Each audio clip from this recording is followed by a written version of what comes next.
See if it pops up on this end. Okay, it should be connecting. Actually, I think we might be live. Okay. Yeah, I think we're live. live. Hey, welcome back to the Breaker Bros. All right, I got it out. Yeah, we're back. It's been a while. Been a little while. Had to admit that I was very disappointed in the low number of views that we got for our gambling spectacular. And then it seemed like every time we skipped an episode, the Bengals kept winning. So we just kind of rode that out. You Couldn't come back. not until after the Super Bowl. We could not be blamed for that. So amazing season for the Bengals. Oddly enough, we predicted the exact regular season record, not the exact games, but we were on it from the beginning. You can trust your bros. Yeah, I mean, it shows a lot. It shows that we were closer than most of those professional analysts or whatever. So, but nonetheless, we thought maybe we would have a live stream tonight and kind of go over free agency, or at least how we feel free agency is going. I guess to start out, how are you feeling about free agency? I'm not sure if you want to talk about the people that we kept, or maybe the ones that we lost, or maybe the people that we added. I mean, to me, the story.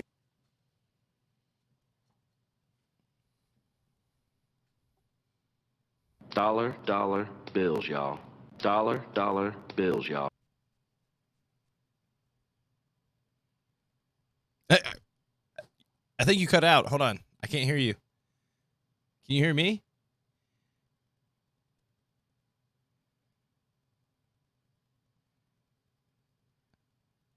Did you possibly unplug the mic? No worries.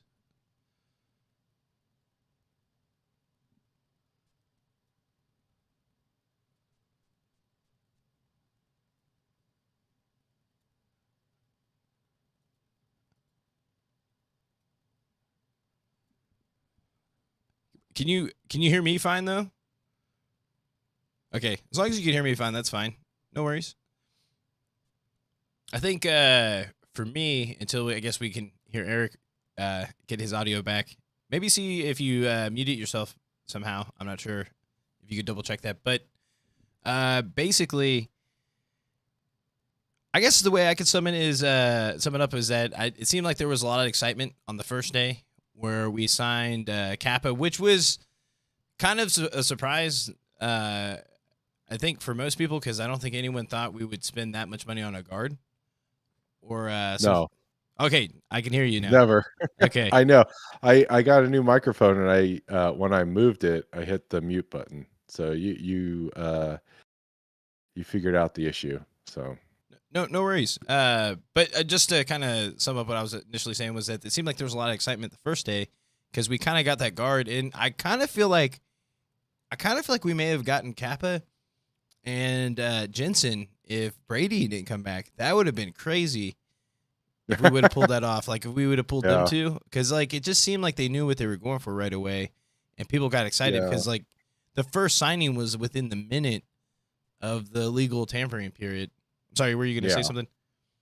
No, I was just saying, like, I had lunch with my buddy today, and we're trying to think of when was the last time the Bengals signed a guard or a center in free agency,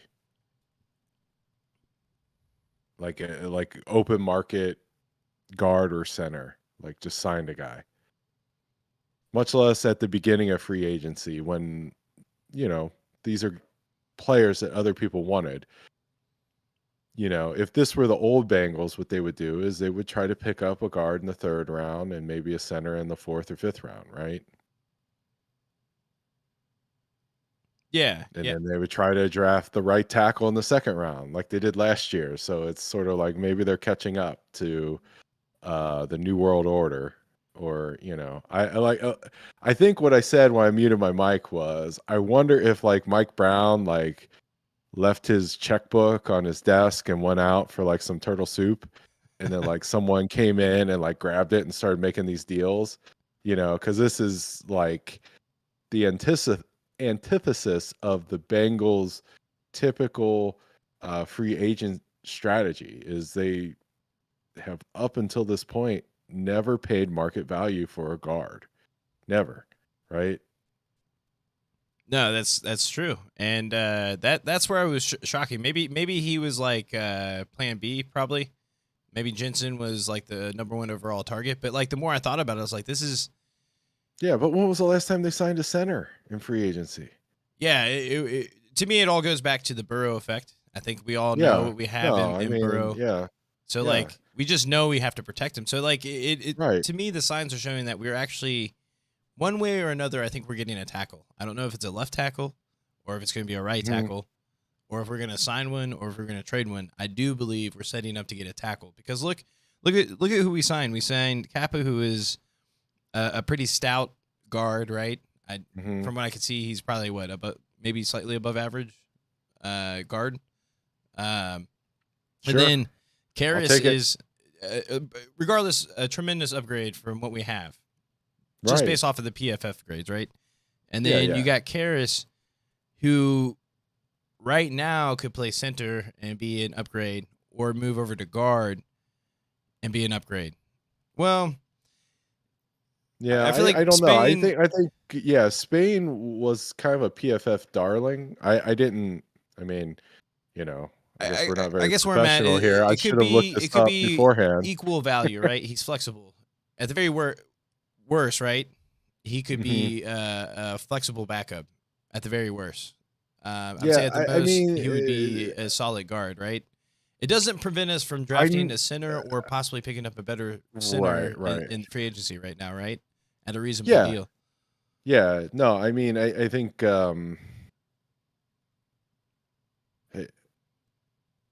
it doesn't hurt to have capable offensive linemen. It's the NFL. People get hurt, right? The old Bengals would plan on nobody getting hurt. Maybe this is a strategy of let's have 6 or 7 guys who can play, right? Who are good NFL players, have 6 or 7 offensive linemen. And that way, if someone gets hurt, you don't hurt the franchise, I mean, to me, Joe Burrow is the Ferrari, right? We're kind of like, as a franchise, we're kind of like the people in the trailer park who hit the lottery, and the first thing we do is buy a Ferrari, right? And we park it out behind our trailer, and we're like, wait a minute, maybe we should get a garage to keep this Ferrari safe, right? And that's what they need to do, right? That's actually a really nice metaphor, but for like an indoor practice facility. But yeah, no, I like it. But here, let's kind of let's go into maybe the people that we lost as well. So like Phillips, not that big of a deal. I think he signed with the Raiders, and then CJ Uzama. That to me would be the one.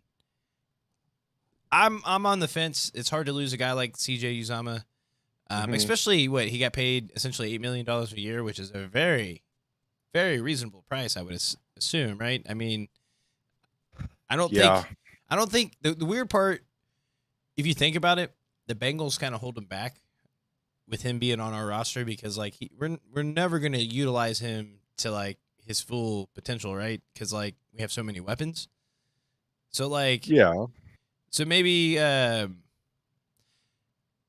guess where I'm at with this is that depending on what happens later in free agency will kind of make me feel what happens or I mean, if we actually have potential to get Gronkowski, then it makes sense why we held out. Or I thought we already got Gronkowski. I thought so too. I saw the fake tweet. It felt so real. You sent me the text. I was so excited. I was like, I think I was like driving somewhere, and my phone was blowing up, and then like I just looked. I was like, oh, Josh sent me like 5 texts. I wonder if we signed Gronk or something.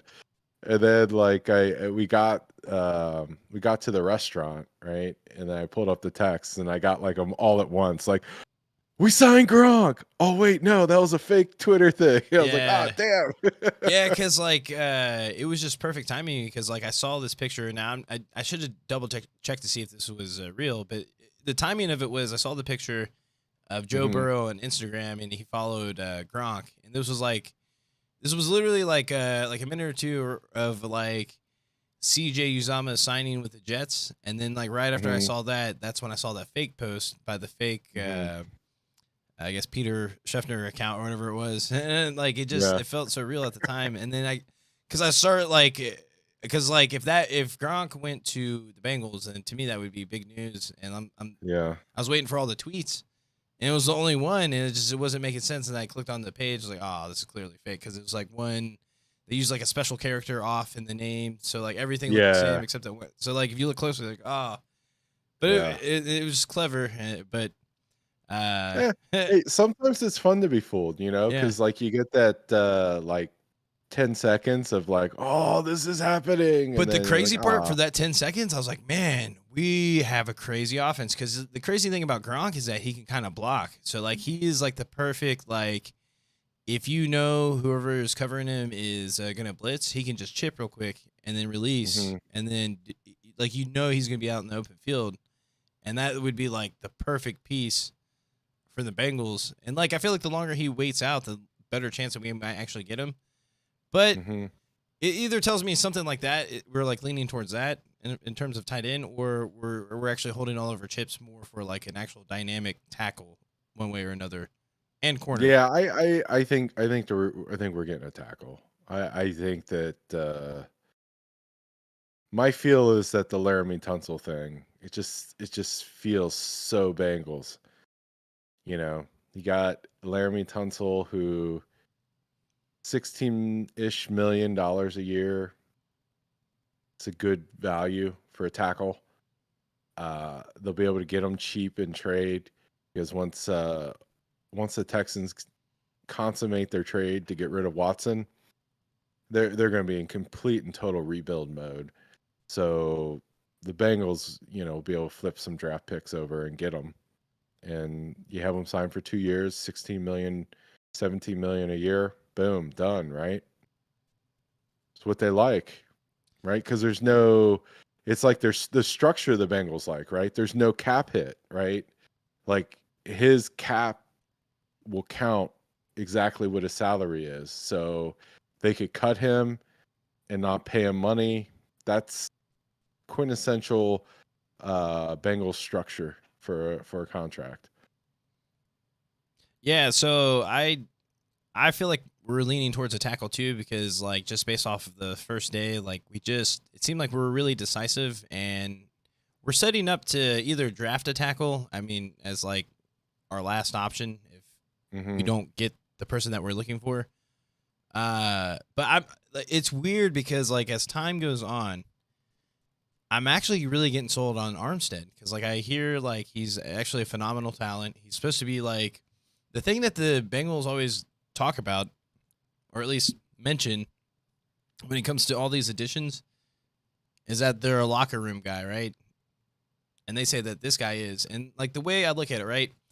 The only thing, well, his age and maybe his injury history is probably his biggest negatives, and probably why I wouldn't want him to join the Bengals. But if you think about it, like if we set it up, we can kind of front load. Well, we can give him a pretty decent signing bonus, knowing like, okay, we can structure out his contract for the next 3 years, because most of the contracts that we have are like up in the next 3 years, basically right before the big Joe Burrow contract that we all know is going to come and going to happen.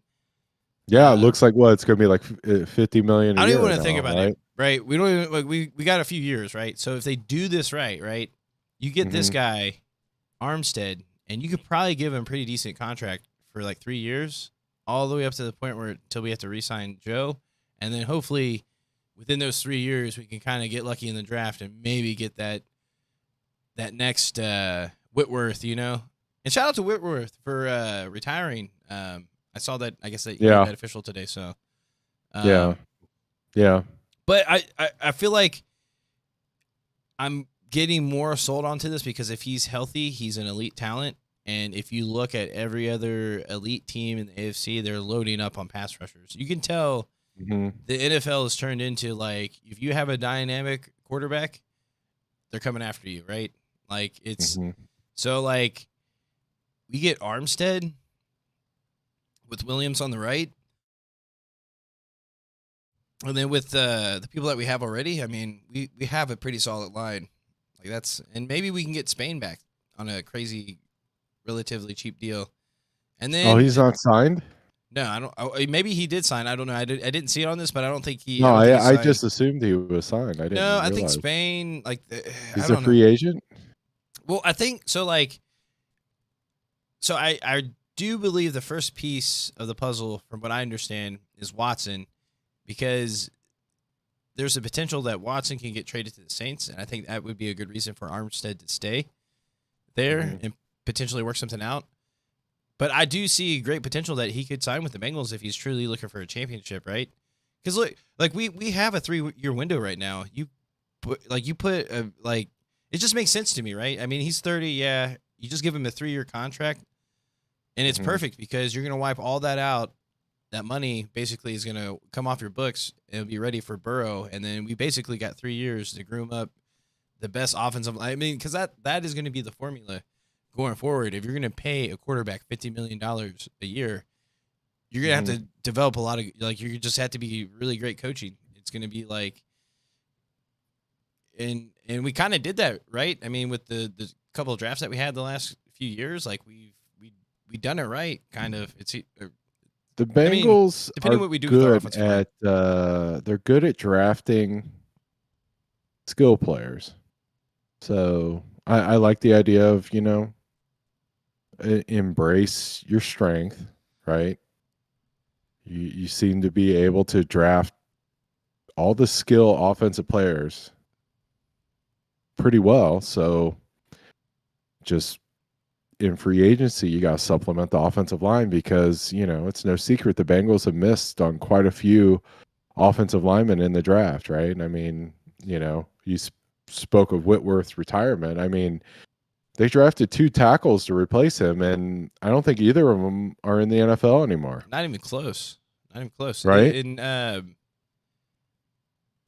I feel like at the very least, right? Collins at the very least should be our floor, right? Because it's like, and I feel like we're preparing to do that. Like or there's actually a few other not as like I would say dynamic as like Armstead, but the one I was looking at, maybe I passed him. Oh yeah, Trent Brown, maybe not be a bad option. Like he's not going to be as expensive, but I mean he's definitely going to be expensive. Yeah. I don't know. I kind of feel like we're setting something up, right? Or at least I sense it. I hope, because if we did that, whether it's an Armstead or like I like Tunsil as well, because that to me is like the ultimate value. Because if he's a top 5 tackle, Tunsil is like a total Bengals move. Like I it's the last 2 years on his deal, the Bengals there's no cap hit to them, right? The cap is his salary because all of the stuff gets counted against the Texans cap, and there's no guaranteed money, right? So, I mean, I would be happy with that as well. But the only thing is I just don't see him training a pick. It just Bengals are definitely one of those teams that really value their draft picks. I don't necessarily understand it if you can get a Tunsil like that. Like to me, he's worth. Yeah, I think the thing that we really need to fully understand is the Bengals love the compensatory picks, right? They're not quite as adept at it as the Ravens. Yeah, but we didn't get any this year, I don't think. But they like it, and they don't like to make moves that harm the compensatory picks. Oh, I got you. Right? Yeah. So I don't know if you trade for a player if that harms you. But I think we're in a unique situation too, because I think by us making it to the Super Bowl last year, it kind of, I think in a good way, it rattled the organization, right? Because again, we just signed a guard for $10 million, which is like maybe slightly above market value, which is like That is, and to your point, even if we did that for the center, that's basically the same thing, right? Same feeling. So you can tell, Yeah, like, I mean, it's a signal. you It's definitely a yeah. signal. And Yeah, but maybe they signed the center to be the other guard, and maybe they're happy with Trey Hopkins. I mean, I don't, I, I, I don't see that happening. I can't. Okay. Wait. Okay. I am for sure okay with Trey Hopkins, right? So let me sell you on this, right? I know that his PFF grades are low, right? And obviously those dudes watch the film closer than I do, and they're much better at this than me. But I never saw him as a problem, like Trey Hopkins seemed okay, and he played like off of an injury. Like he had a big knee injury. He wasn't supposed to be back and ready at the beginning of the season. He played the entire year. I mean, when he was supposed to miss like the first, like if you go by the normal timeline, he should have missed like the first half of the season.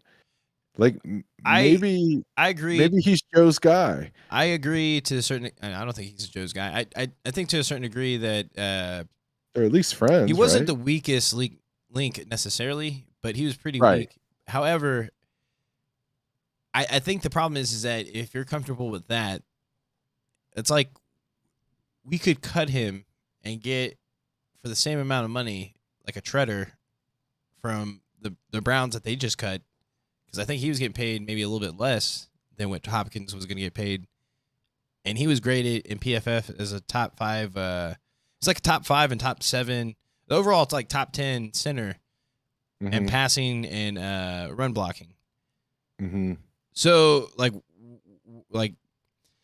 I'm not opposed to keeping him, but that's only if we can't get like Treader at it, like 'cause I feel like, I don't know, like you move him to center and then you move Karras to guard, right? And then, but they signed Kappa, right? Yeah, Kappa would be the right guard, but Karras would be the left Kappa, guard. Okay, so Kappa, Karras, and then so you're signing a new center. Yeah, that would be Treader. I'm just saying, like Yeah. you're saying, but you're saying you're keeping Hopkins right at $6 or $7 million or whatever his cap hit would be. We cut him, we save $6 million. That's basically what Treader was getting paid on the Browns. I like it. Just like, why wouldn't we go after him? I mean, to me, it's just like you address your biggest problems first, right? Or you right now, the Hopkins biggest problem and you is spend so much on the left tackle that you can't afford Treader. the biggest problem right now is tackle. Right, they need another tackle. Right, so it's like get the tackle, and then figure out the center. But then again, the cool thing is because I feel like you trade for like a Collins, then you can afford a Treader. Yeah. Right. But the other thing is, but Collins might just get cut. I think you might get him for free. I think that's a speculation. Let's see, maybe if there's an update. No, he's probably going to get cut. Anytime a team is like, hey, yeah, go find a trade, it's like they're going to cut him. Yeah, but there's also speculation that he could sign with the Bengals as well. Like that's the thought, which is kind of like a crazy gamble, but like somehow they're pretty good about knowing this type of stuff. But or maybe they're willing to pay him a little bit more per year than his 10, knowing that they don't have to give up draft pick. Which, if that's their line of thinking, if they're like, this is crazy scenario. Like, say if they cut him and they're able to get him here for like $13 million a year or whatever, and we don't have to lose a draft pick, I applaud that. But I don't know if but the Bengals' luck is. But here's the thing: look at all these teams with all this cap space. It's just like I just don't see one of these teams not giving him like a stupid amount of money.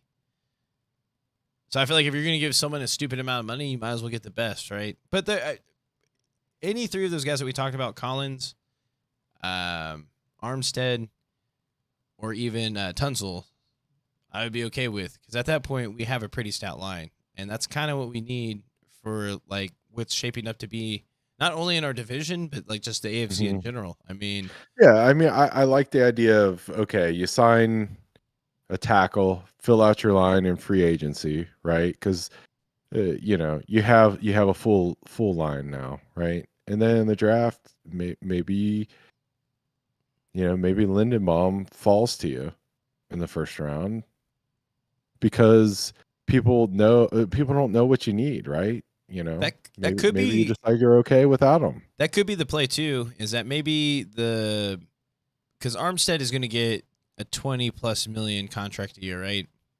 Mm-hmm. You go with Collins or Tunzel. Tunzel, we know, is at least 17 million or 18 at the most, right, a year. No, which it's between 16 and 17. Yeah, which is below, I would say, market average if he's considered a top 5 tackle or whatever. Yeah, I mean, if he's not hurt, yeah. Right.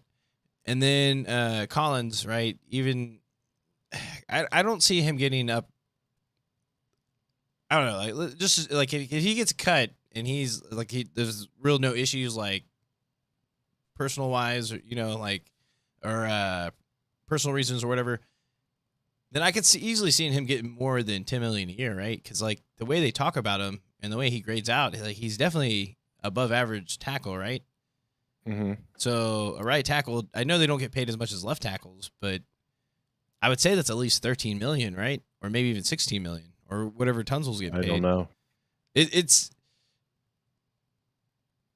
and I think technically Tunzel's averaging 20 million per year because like he got a lot of signing bonus, and the reason why he's considered 17 for us or around that range is because like the Texans already took the big cap hit or whatever, or the signing bonus. Yeah, the signing bonus gets prorated over the deal. So. I do like Tunzel. I like Colin. Yeah, it's just, or even some of the other top tier tackles. But they both played at LSU. That's true. Let's just build an entire LSU team. I mean, you'd be pretty good, right? I mean, that would not be a bad NFL I would consider team the trade for Tunzel or signing Armstead like the dream scenarios, right? Collins might be kind of realistic, but I don't know. We definitely need to get a tackle, not draft one. We need to sign a free agent that can actually come in and do something or trade for one. Because if we did that, then our line is definitely pretty stout. And then it's like we could get a Lindenbaum that drops to us. And then maybe we don't have to cut a Trey Hopkins, and he could be like depth at the very least. Actually, we would have a pretty solid line at that point, I feel like. Yeah. If we had, let's say, like Tunzel or like Collins with Williams as the tackles. And then we have I'm looking up Collins. So Collins is... Okay, he's got 3 more years on his deal. Really? I might be able to pull it up on this. Or hold on. He's with the Texans, right? Or no, you said the Cowboys. Collins is with the Cowboys. Yeah, he's got 3 years at 10 million. That's why I don't understand why you wouldn't even just trade for that contract, because I feel like just trading for the contract is worth it. But the NFL in general really values their picks. Like, it almost suggests that they know that he's not going to get much more than what his contract is currently. But, or I don't know. Like, I'm just surprised teams wouldn't trade for that. Like, to me, that's like worth a draft pick just to save the money, right? Right. $10 million a year. Boom. Done. I guess maybe you're worried he's going to hold out at that point. I don't know about that. I don't know. It's just weird that, like, because I want to say he graded out at least top 10, right? In one of the passing or blocking grades. Yeah, but I mean, he missed a lot of time last year. So both him and Tunzel missed a lot of time last year. So they're both kind of damaged goods a little bit in terms of, not playing all their games, right? Yeah. Well, hopefully we hear something soon. But I think there's a few more dominoes that are going to have to fall. It seems like the Watson thing is going to eventually happen, which... Yeah, it's good. The Watson deal is going to completely reshape the NFL, right? I mean, it's going to be a big move. Well, it sounds like... I want to say, well, for sure the Saints I heard, and then the Browns, because the whole Baker Mayfield tweet thing or his post. I can't remember if it was an Instagram or a tweet or whatever, but basically he was just saying thank you to the fans, and he's not sure what's going on, which is kind of like it's weird. Okay, here's this though. Could Deshaun Watson play better than Baker Mayfield against the Bengals? I mean, there is no better player in the NFL ever than Baker Mayfield against the Bengals. I would imagine he would do just fine on the Browns, especially behind that line. I'm just saying though. I mean, like Baker, I don't watch Browns games, right? I watch when the Browns play the Bengals, and I feel like I've never seen Baker Mayfield throw an incomplete pass in the NFL. Like he's just like lights out. It's just like he just crushes our soul. So I'm just like, why would you get rid of that guy? He's like clearly a Hall of Famer. Yeah, no, it's kind of crazy to think about, but it seems like the Browns are truly just never satisfied.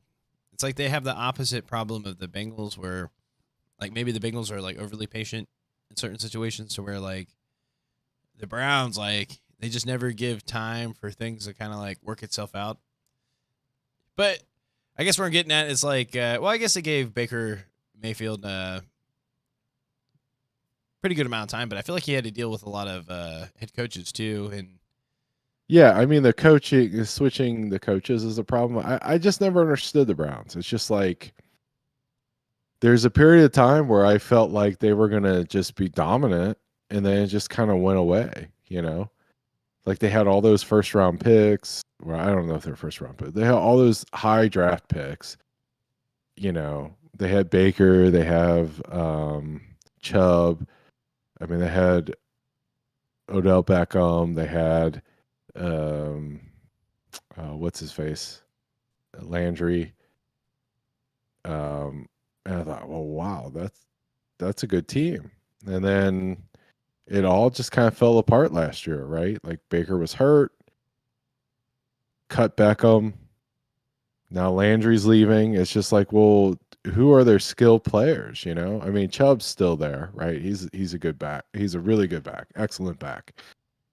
I mean, you know, to me, like, aside from Baker Mayfield never throwing an incomplete pass against the Bengals, like, I feel like the only thing I've ever seen of Chubb is like his back running into the end zone against the Bengals. Like you just see like a trail of Bengals players chasing Chubb, and you just see the back of that jersey and him just chugging right into the end zone, right? So I mean, they have Chubb still, but they got Amari Cooper. They got Cooper. Yeah, they tagged Njoku. They released Hooper, who could potentially, possibly. Okay, see, they did it backwards because Njoku can't catch. See, I thought that was the opposite. He's not good at catching the football. See, I thought he was supposed to be known for like a playmaker as opposed to like a blocker. He's a playmaker, just not a catcher of the ball. Well, in order to make plays, you got to be able to catch. Sometimes. I guess. I'm just saying. I thought Hooper was the guy that scared me more than Njoku. He's a guy that you could leave wide open in the end zone. I feel like he's just more consistent, right? Touchdowns. But I mean, he could be a potential fit for the Bengals down the road. I feel like we're holding out for something big, obviously. Or something. I mean, like back to the Uzama thing. It's just like before Uzama left, I would have said sign him, and then they need another tight end. But now we need two tight ends. Why do we need two? Because we need Uzama and someone else, and now we don't have Uzama, so we need two someone else's. Well, okay. So you're assuming that Moss is not going to make the team? Because I mean, right now, technically, we still have Moss and Sample still, and then I'm assuming we are going to eventually sign a free agent, whether it's possibly Gronk, which I have like. I thought we already signed him. I know, but I feel like if we do go Gronk, then I feel like we kind of have to go the Collins route. But if we're not getting Gronk, then I'm hoping we go like the Tunzel or like maybe Armstead. Like, yeah, if it's Armstead, then I feel like then you know that the Bengals woke up. It would just be like I said, like it feels right because like Armstead, like you can give him kind of like a lot of like basically what he's worth, right? Which is a lot of money for a left tackle for just 3 years. Like we can do that. The cap is going to go up the next 3 or 4 years. It's only going to increase, right? For the most part, right? It's going to work out. It's not going to feel that much 5 years from now. And it makes sense to give him like a 3-year deal because he's 30. No, I don't think anyone's really going to give him like a 5-year deal. Maybe they will.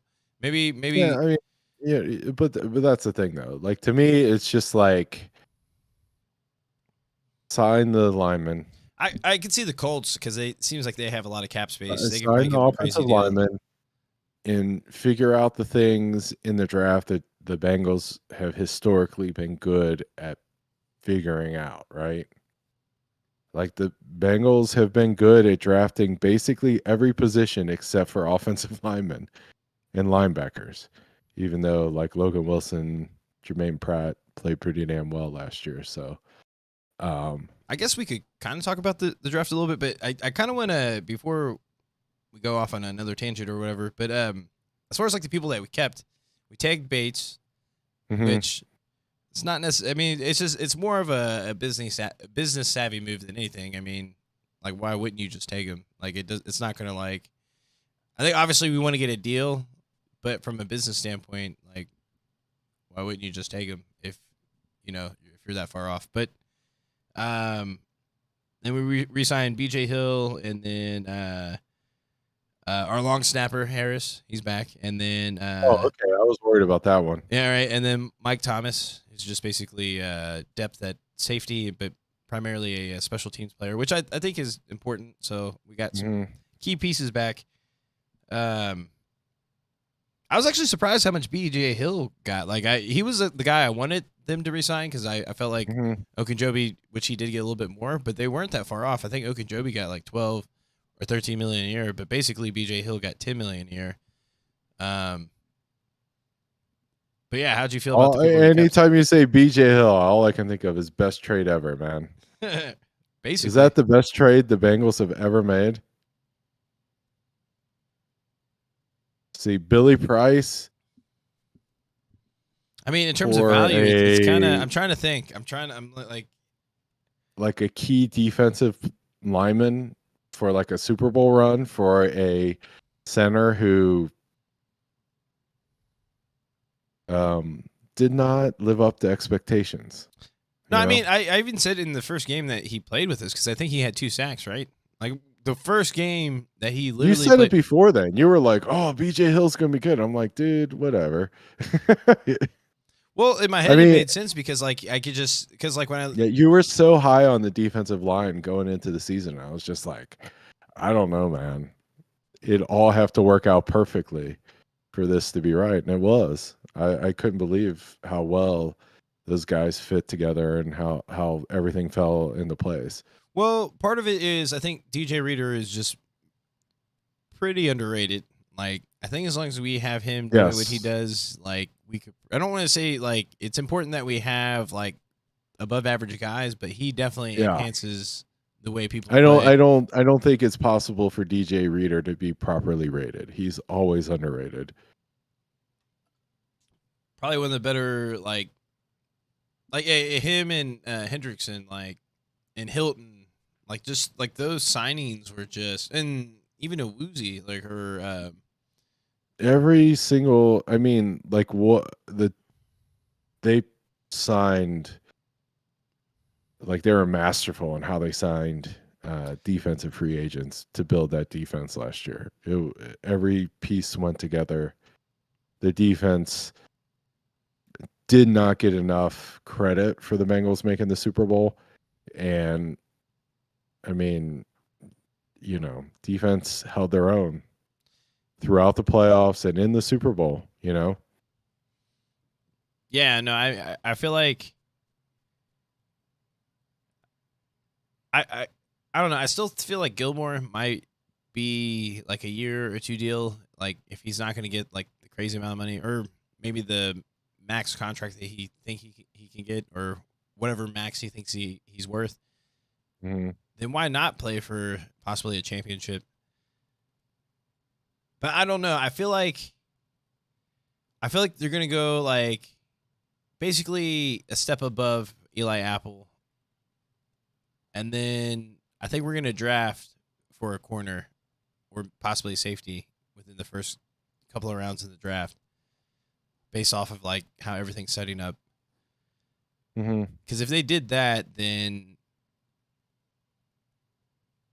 I mean, it would just make sense on the defensive side, and then that would just leave enough money again to either get an above average tackle or just like possibly the best tackle, right, in free agency, which would be 20 plus million, or you split that with like possibly like a Gronk and an above average tackle, which would be more like a Collins, which I think you probably get maybe around 13 million a year or something.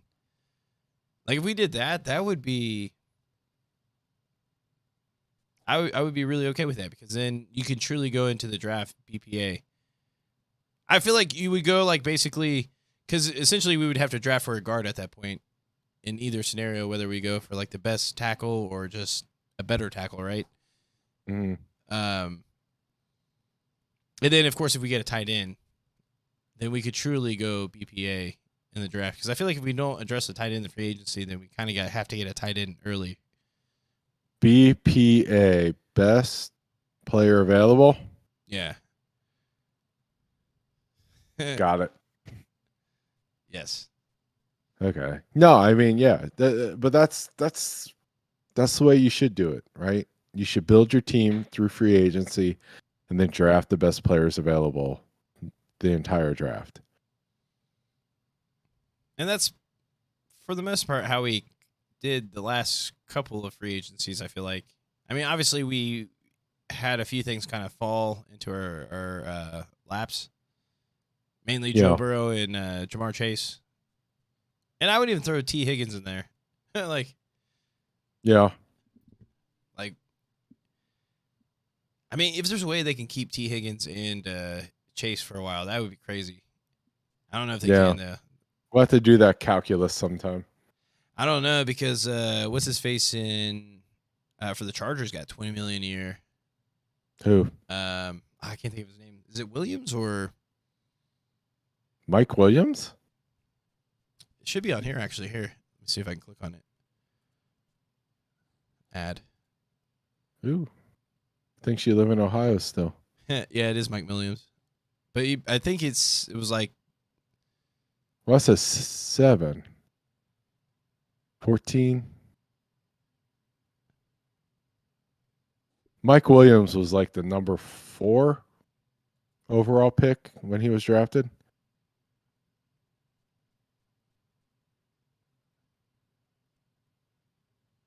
So 36? yeah. So Okay. he signed a 3-year, $60 million contract. So basically Wow. $20 million a year, and I felt like T. Okay. Higgins put up better numbers than he did. Mm-hmm. So like, and we know Chase is going to get more than T. Higgins. So that's like 30 and 20 million right there. Plus Joe Burrow, that's 100 million just in 3 players. So that's never going to happen. Yeah, but I mean, with inflation, I don't know, man. I That's- mean, that's- I would that's love only for that to gonna be happen. like two tanks of gas. That's true. Yeah. They may I'm actually late on just, this. there you go. They might actually just do it for gas, right? That could just be their Yeah. signing bonus. So what the Bengals should do is just buy a bunch of gas now. And then they could afford to re-sign everybody. I like it. It'll Yeah. only go up in price, right? Yeah. It's not going down.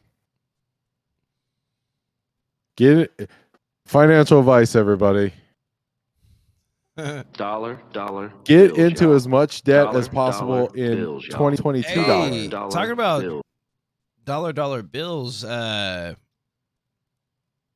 Von Miller was it 6 years and $120 million? That was crazy. That's $20 million a year.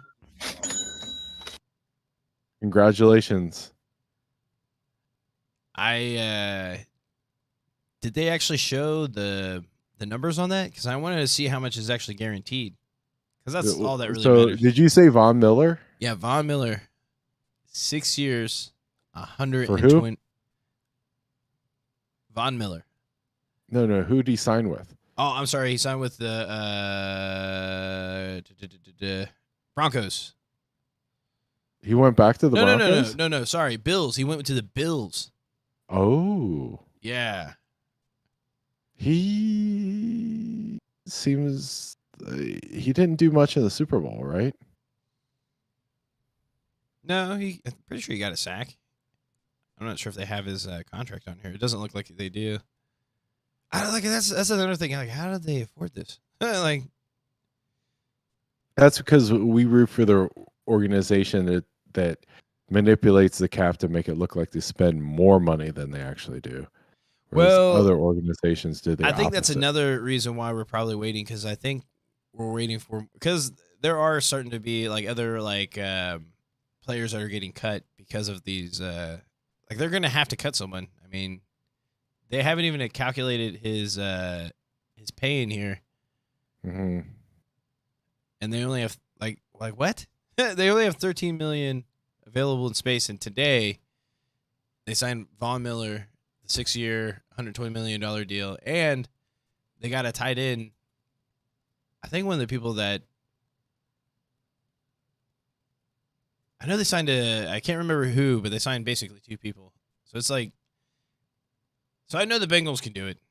Come on, let's get that tackle. It says he's 32. Von Miller's 32. Yeah, he's getting old. And they signed him for a 6-year deal. That's got to be funny money, right? Yeah. It's probably front loaded in the sense that like 38-year-old defensive end. Come on.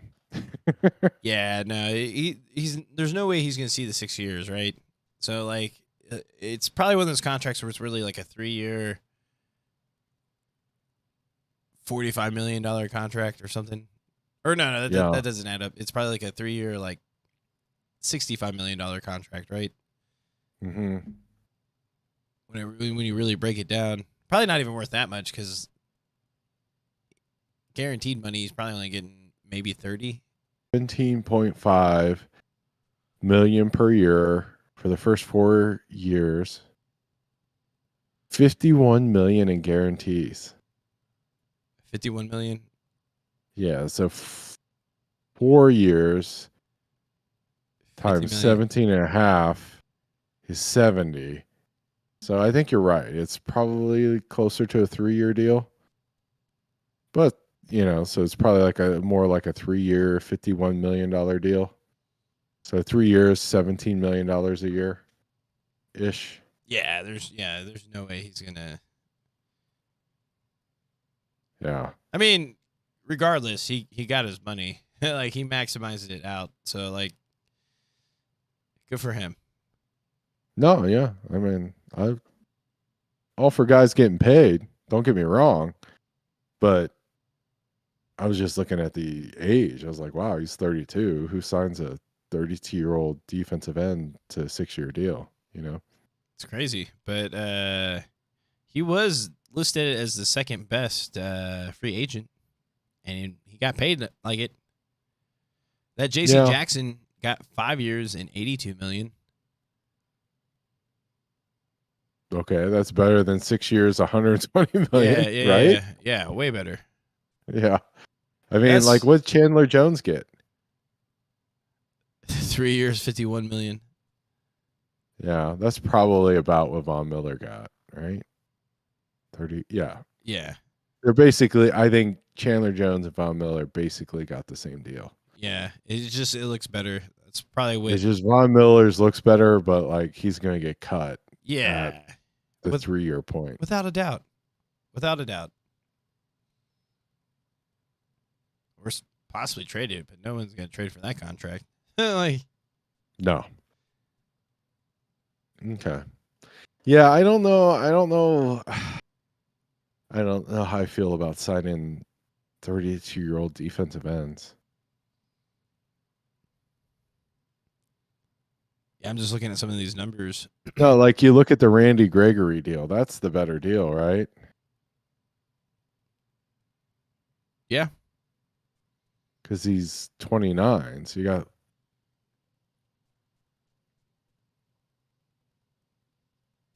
And I feel like with Randy Gregory, just with his history, like, well, I mean, they're both dynamic players, but like, I still feel like he hasn't like peaked like the way Von Miller has. Well, I'm just saying, like, you're paying him big money until he's 34. Whereas, like the Von Miller deal, you're paying him big money until he's 38. That's why I I'm don't starting know. to think like maybe we can actually get Gilmore at like a pretty good discount because like he's 31, and like relative to like what these other people got paid that are rated better and younger, like he might be around that 12, maybe even the $10 million range. I don't know, man. I feel like if you can get a Gilmore at $10 million a year, I'm Team Trey Reigns, man. This is his year. Trent Brown. I wonder how much Yeah. he's worth. I don't know. I'd be okay with Trent Brown. Yeah, like, that's what Not I'm saying. cohesion, right? We signed another lineman from that same line. Why not get the other guy? Like Dwayne Brown. Sign all the Browns, man. Sign them both. Sign the Browns. And to lead draft the all. Browns. Sign Dwayne Brown and the other Brown, and then draft all defense. Done and dusted, man. So I wonder what Gronkowski's worth. I mean, either way, I think the way you get Gronkowski from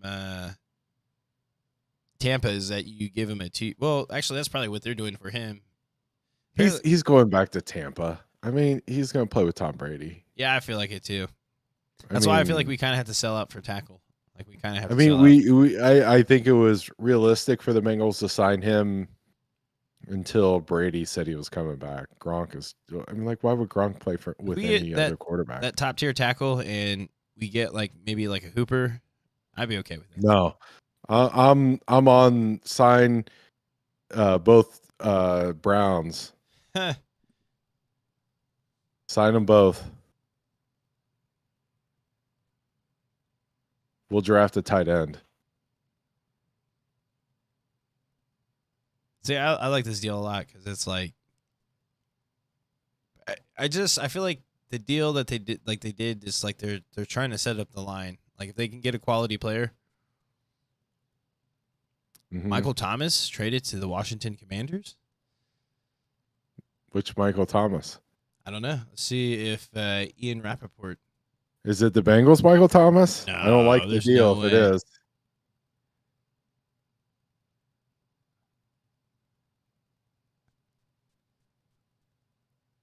I'm not seeing it. Hold on, let me refresh again. Refresh. But thank you, Jameson.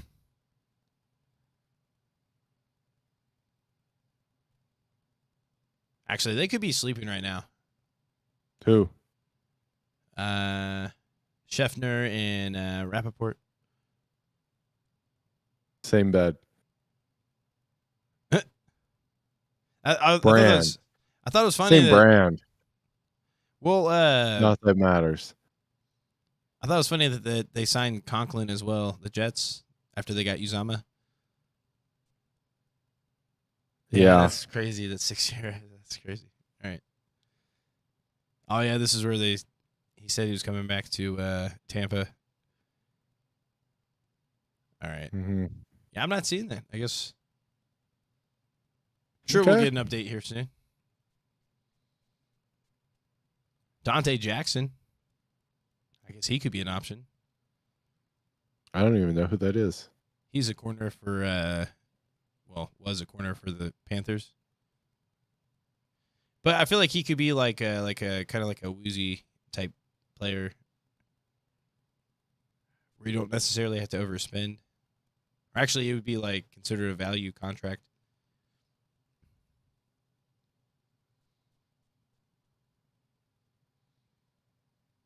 Oh, this is not even fully updated. So maybe, What's this? huh? I Googled Michael Thomas trade. Was he? February 10th. No. No, it's just fan fiction. Well, I They're mean, like, let's be trade fair, TJ there's like- Hawkinson for there's like Michael 10 Thomas. Michael Thomases in like the NFL, so it's a very common mistake. These are all just rumors.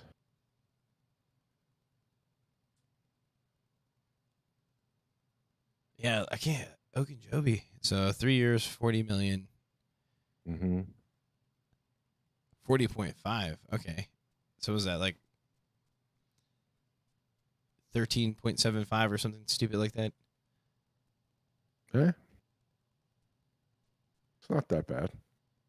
No. I mean, to me, he was worth it. Like, he played really well. Like, that's why I felt like we weren't going to re-sign him, because I thought maybe he would get like a $10 million contract.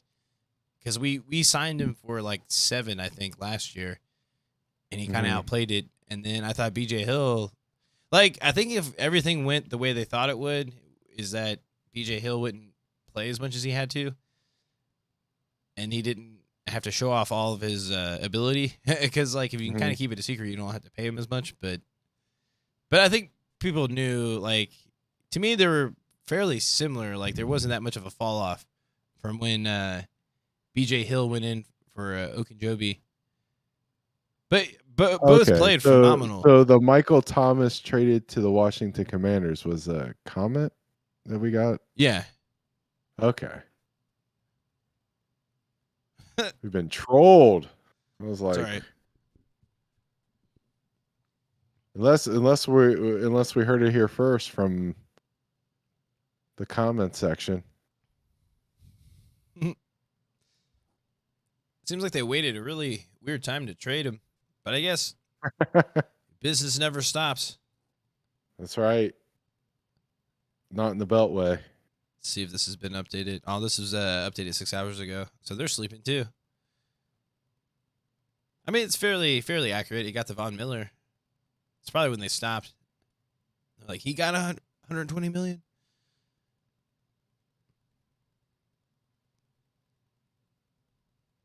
Yeah, I think really what it comes down to, especially for a handful of teams, is Watson, because it sounds like something's going to happen with that, right? And I would imagine that's going to have to happen before the draft, which I think is basically a month away.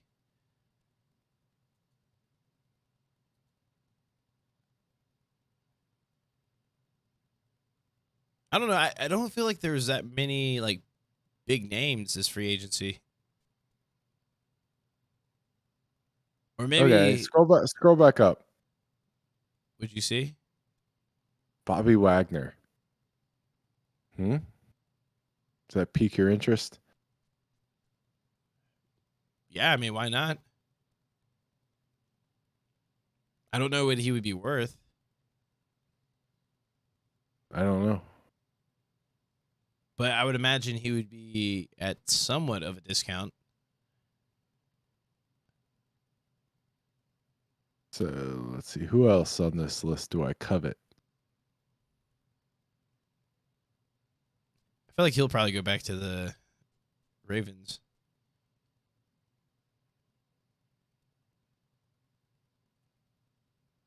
Oh, Chark went to the Lions.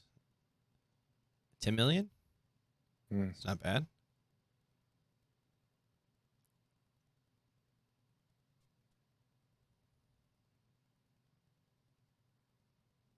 Maybe Jameis Winston? So if you ran the Bengals, imagine this. You sign Jameis Winston, and then you create a Jameis and Joe YouTube channel. That would never Right? happen. Why? I don't understand the concept. Just Jameis Winston and Joe Burrow in rooms together.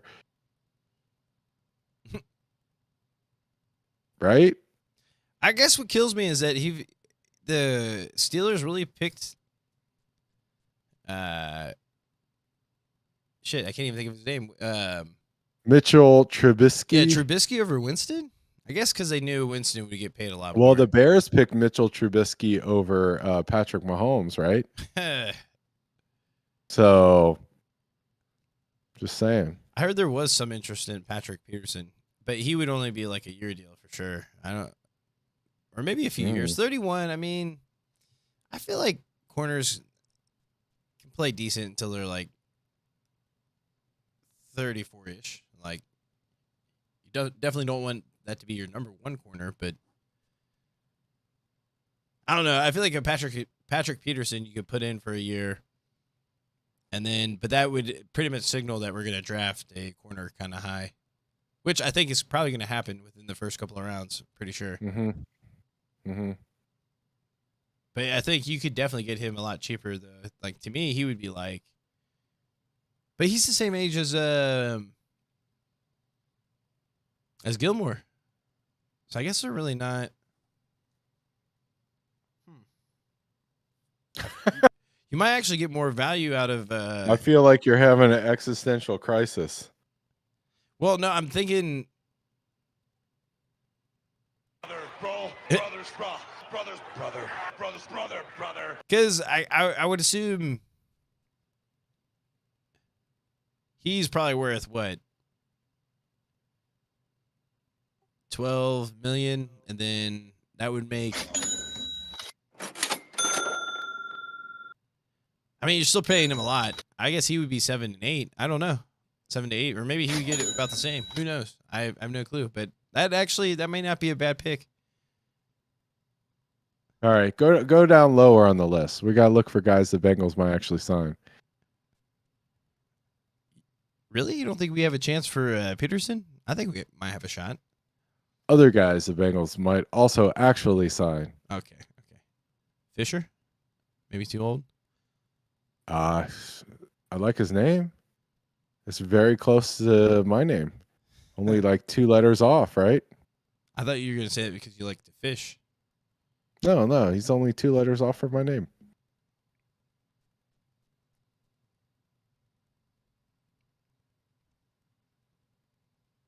No, I'm not.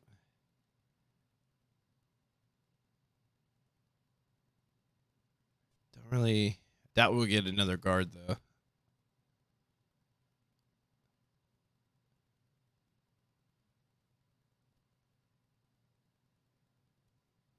They even have Riley Reef. I think that might be like our backup plan. He would be a good backup. I think we actually might go for this guy. I'm starting to see his name a lot. What about AJ Green? Is he any good? I don't know. Maybe not on our roster. I just don't see him. I miss AJ Green. Yeah, I miss AJ Green. I miss his hands. I feel like it was wrong that the Bengals made the Super Bowl and AJ Green wasn't on the team. What do you mean? You thought they were going to make it while he was on the No, team? I mean, just, I mean, the Bengals could have paid him. What would he get to go play for the Cardinals last year? Like $8 million, $7 million? They could have paid him that. About that range, yeah. To be like the 4th or 5th wide receiver. I mean, technically, he was probably the number 2 receiver most of the year because Hopkins was out for a while. Mm-hmm. Seemed like they were dealing with a lot of injuries, or some of the receivers, that is. Yeah. Damn, they even got Joe Hayden still on here. Wow, they even got Joe Hayden above AJ Green. What? They must have not ever seen the Bears or Browns versus Bengals games. Because it seemed like AJ Green would always roast Hayden. But I know a lot has changed since then, but interesting. Yes. Probably AJ Green's straight line sprinting speed has changed since then. Oh, yeah, without a doubt. Yeah. Without a doubt. All right, man. Well, is there anything you want to add, or you think we should just put a pin in it? Put a pin in it. All right, Let's call it good. Mm. Peace out. All right. Play our bumper music. There you go. We need some.